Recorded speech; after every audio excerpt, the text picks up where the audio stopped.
Heddiw, byddaf yn mynd o gwmpas yr ysgol yn gofyn y cwestiwn, beth yw eich hoff air Cymraeg? Siamai, hoff ddau air Cymraeg ydy anhygoel a daearyddiaeth. Fy hoff gair Cymraeg yw cwtsh. Fy hoff air Cymraeg i yw llwyddiant.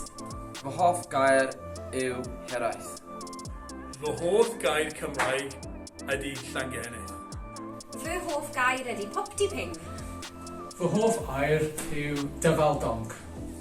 Fy hoff gair Cymraeg ydy twp. Fy hoff gair Cymraeg yw mwynhau. Fy hoff air Cymraeg yw ardderchog. Fy hoff gair Cymraeg yw goody hoo. Fy hoff gair Cymraeg ydy sbwriel. Fy hoff gair Cymraeg ydy sbongen. Fy hoff air yw llanfa pwllwyngyll go gerach fer yn drwb o llant y silio go go go. Fy hoff air Cymraeg yw chwyrlu gwgan. Fy hoff gair Cymraeg yw pasgod wyblu boble. Fy hoff gair Cymraeg ydy fendigedig. Fy hoff air Cymraeg yw deall. Fy hoff air Cymraeg yw sglodion.